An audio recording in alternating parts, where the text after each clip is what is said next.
There's a famous Avenue Q song which roughly goes, "It sucks to be me." And I'm kind of feeling that at the moment.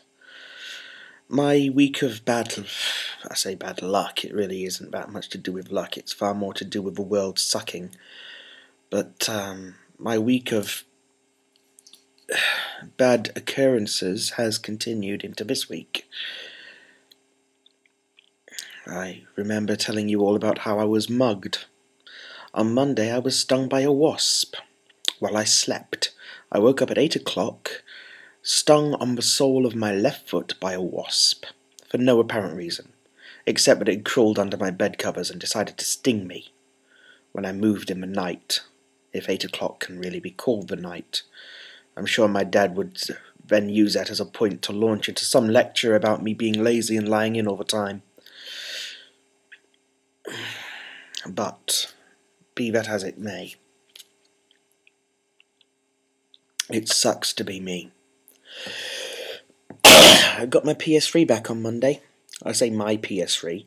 I had my PS3 switched with another one because it was still under warranty, or guarantee, or whatever you want to call it, by the firm, by Game. It was switched for another pre-owned PS3. And I started playing my birthday games at last. Final Fantasy 13.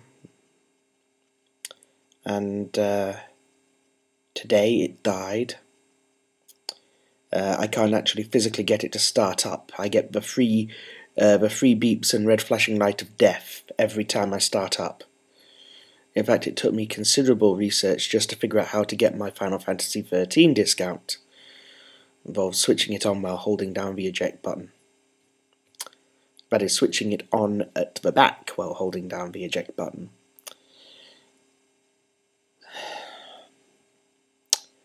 But anyway,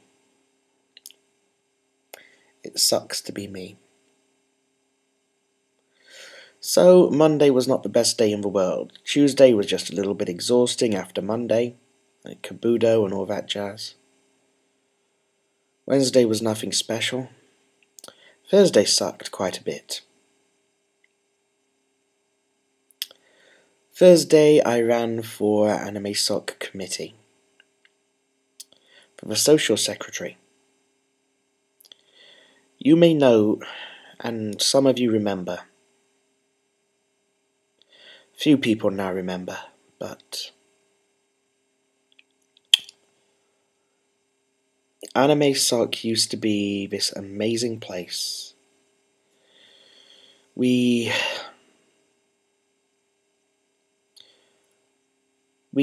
over half filled, according to Kirk, and I thought it was more like a third filled, but he says it was probably over a half filled the Roger Stevens Lecture Theatre 19 for a long time.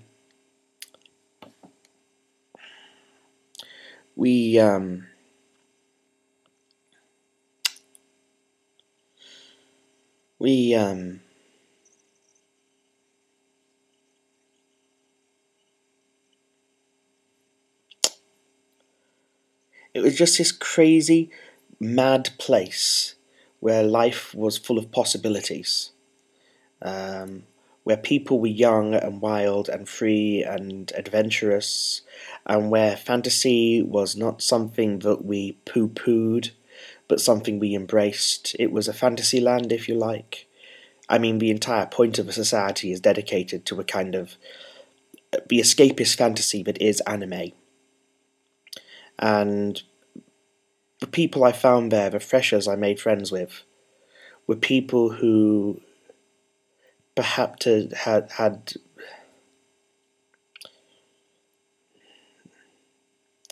Anyway, I felt for once that I hadn't felt in a long time, that I was accepted by a bunch of young people I perceived as being younger than me, and in reality were considerably younger than me, most of them. The kind of place where people put rucksacks on seats and balloons on top of them and put hoodies over them and slid their arms up the inside, up the sleeve, to hold up a hand for the sake of voting, so that they could actually have an extra vote.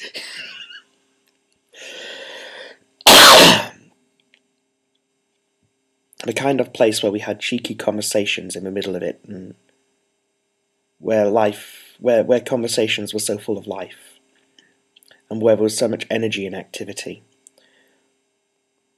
Always a bit of cheekiness, a bit of youthful exuberance and mischief going on. So much community and friendliness. People eating pasta and salads and whatever it is they bought from the university union shop, and eating it in the lecture theatres, which of course you weren't supposed to do even then.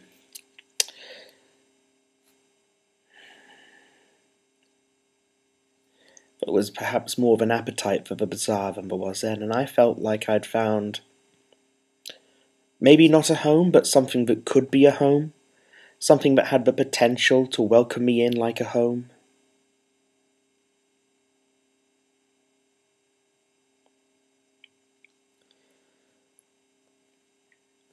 And it hasn't been that great in recent years. And I wanted the opportunity to serve on the committee to make it like it used to be again, to make it as great as it used to be, to restore it to its former glory. I seriously, sincerely wanted to do that. But they wouldn't give me the chance. In the end, I stood against two girls, both well known to the society, both more friendly with the previous committee than I'd been. I'd always had arguments with the previous committee because I thought they were doing things wrong, I thought they were making mistakes.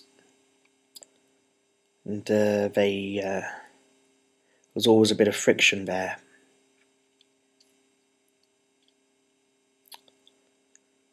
And unsurprisingly,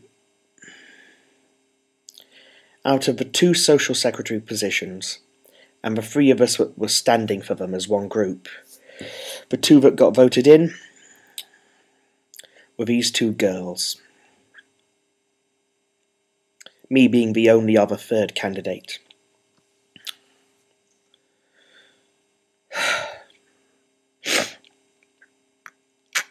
So that wasn't a great day, really.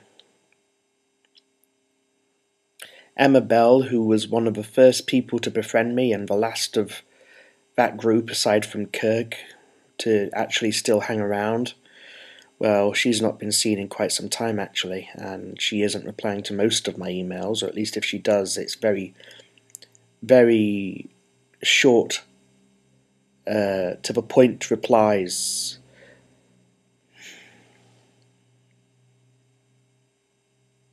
So even that friendship group that was a source of comfort to me back then seems to have disappeared. And she'll be graduating this year and disappearing off to Durham most likely.